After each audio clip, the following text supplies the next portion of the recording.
और असत, एग्जिस्टेंस और एग्जिस्टेंशियल। अब ये कहते हैं इस चीज का अस्तित्व ही नहीं है ही नहीं, तीनों काल में इसका अस्तित्व नहीं है, बस यही है एग्जिस्टेंस। जैसे इसी को माया कहा कबीरदास जी ने, कहा माया छाया एक सी। छाया असत है, छाया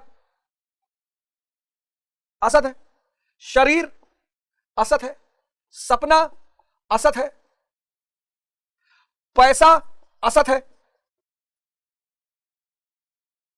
सिर्फ सत आत्मा,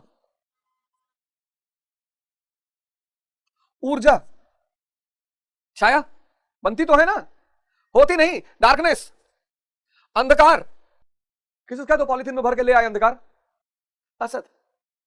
छाया, शैडो बनती है पर होती नहीं है। कभी गौर करना इस बात पर, बड़ी गहरी बात है। छाया, मिराज, मिराज फिजिक्स में पढ़ाया गया होगा, मिराज बड़ा प्यारा शब्द है छाया। जो छाया को समझ गया वो माया को अपने आप समझ जाएगा। माया छाया एक सी, लगता है कि वो आनंद है, इस स्त्री से नहीं मिला दूसरे से मिलेगा, दूसरे से नहीं मिला तीसरे से, चौथे से, पांचवें से, आठवें से। बुद्ध को यह बात दिखाई पड़ गई कि किसी से मिल ही नहीं रहा है। शरीर है, दिखाई पड़ रहा है नहीं, विलीन हो जाएगा एक दिन पांचों तत्वों में।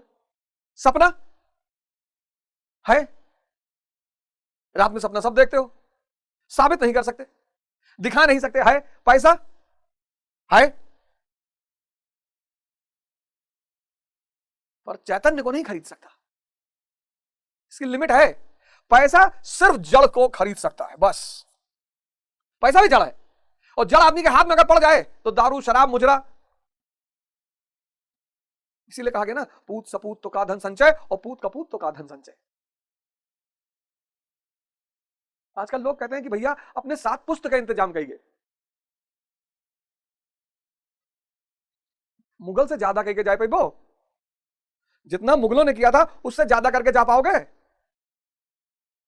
अपने बेटा बेटी को उचित शिक्षा, अच्छी शिक्षा, अच्छा ज्ञान, बस इनका दम होगा। भाई मोदी जी में दम था, अपने भाइयों में तो प्रधानमंत्री 3 टर्म में। ये सब व्यर्थ की चिंता है। बेटी के लिए बना के जाएंगे, बेटे के लिए बना के कुछ नहीं कर पाओगे, सिवाय डायबिटीज खरीदने के और कुछ नहीं कर पाओगे। तो असत वस्तु का अस्तित्व नहीं है, वो है ही नहीं, उसे रोका नहीं जा सकता, और सत्य का तीनों कालों में अभाव नहीं, उसे मिटाया नहीं जा सकता। अर्जुन ने पूछा क्या भगवान होने के नाते आप कहते हैं? श्री कृष्ण ने बताया मैं तो कहता ही हूं, इन दोनों का यह अंतर हमारे साथ साथ तत्वदर्शियों द्वारा भी देखा गया। श्री कृष्ण ने वही सत्य दोहराया जो तत्वदर्शियों ने कभी देख लिया था। बड़ा प्यारा शब्द आया ये। अब ये जो डिफरेंस है ये कौन देख पाता है? तत्वदर्शी।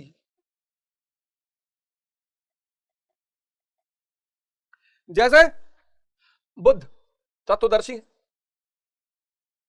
आत्मा और ईश्वर पे मौन है, एग्नोस्टिक, अज्ञेयवादी, बोलते ही नहीं, बोलते ही नहीं। गूंगा केरी सरकरा, खाए और मुस्काए। गूंगा केरी सरकरा, खाए और मुस्काए, कबीरदास जी ने कहा। किसी ने कबीरदास जी ने कहा कि आत्मा परमात्मा कुछ कहिए, कहीं गूंगा केरी सरकरा खाए और मुस्काए। जैसे गूंगा के लिए शक्कर है, गुड़ है, उसे पूछो कैसा लग रहा है, वो खाएगा और मुस्कुराएगा, बता नहीं पाएगा। तत्वदर्शी बुद्ध, भगवान बुद्ध, आप सबके सामने भगवान लगा लीजिए, भगवान महावीर, भगवान श्री कृष्ण की चर्चा तो चल ही रही, संत कबीर, भारत तत्वदर्शियों का देश है।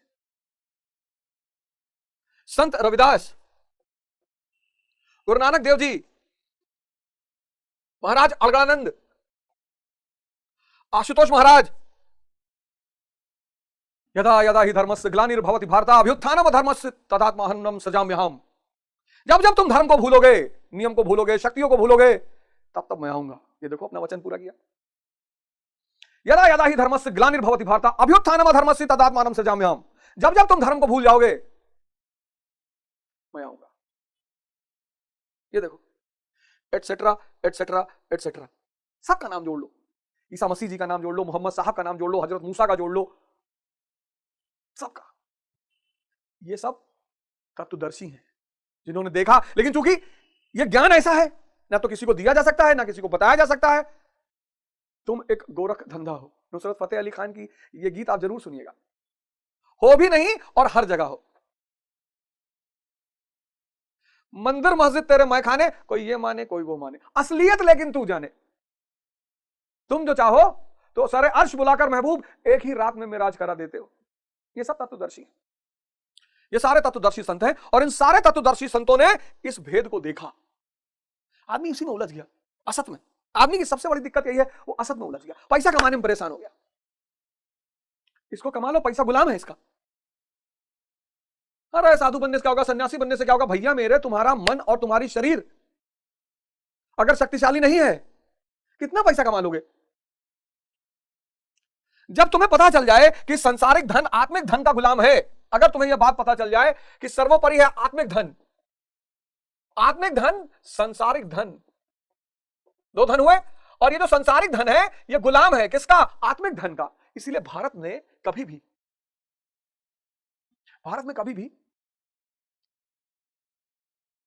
भौतिकवाद को प्रोत्साहन नहीं दिया, विरोध भी नहीं किया,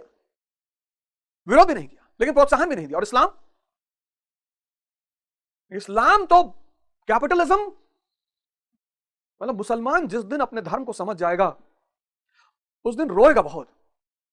इस्लाम भी यही कहता है कि आत्मिक धन सर्वोपरि धन है, ईमान।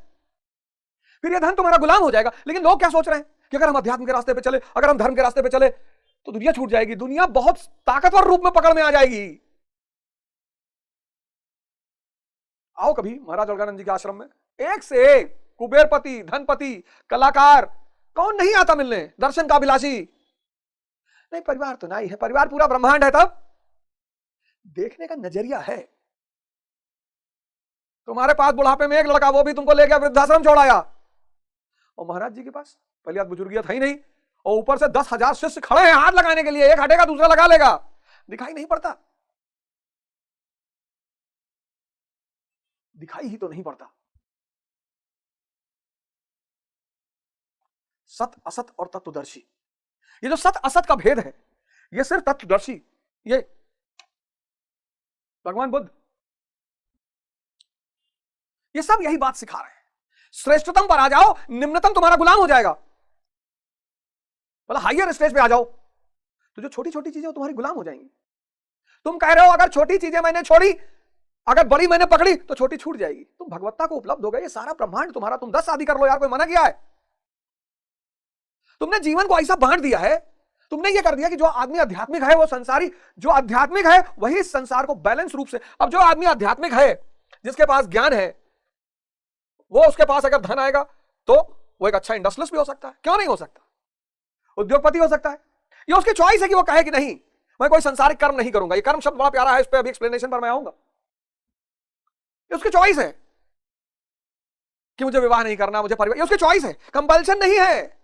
ये तुमको बताया गया है कि अरे साधु हो जाओ तो विवाह करे, सब परिवार छूट जाएगी, घर। कौन बोला है?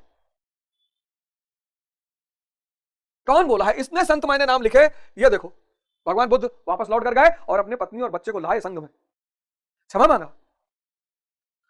संत कबीर पत्नी लोई और बेटा कमाल और कमाली, और कमाल उनका बेटा और महान, बूढ़ा वंश कबीर का उपजा पुत्र कमाल, वो भी अरहत हो गया। गुरु नानक देव जी पूरा संसारिक जीवन, पत्नी, परिवार, बच्चे,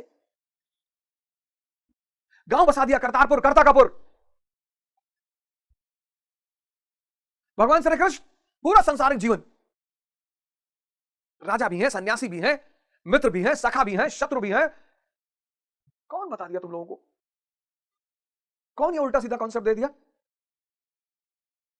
अध्यात्म के रास्ते पर चलना है, इन तत्वदर्शियों को फॉलो करना है, सत और असत के भेद को समझना है, सत्य को तरफ जाना है। असत का जहां तक उपयोग है, असत में डूबना नहीं है। शहद रखा है, मक्खी उतर गई, फंस गई, मर गई उसी में, उसके पंख, उसके पैर सब गीले हो गए, सब जाम हो गए।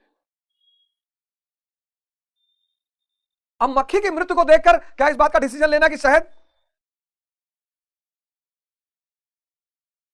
इस संसार रूपी शहद का पान तो करना ही है, लेकिन इसमें डूबना नहीं है, उलझना नहीं है, मृत्यु नहीं लेना, इसमें जीना है।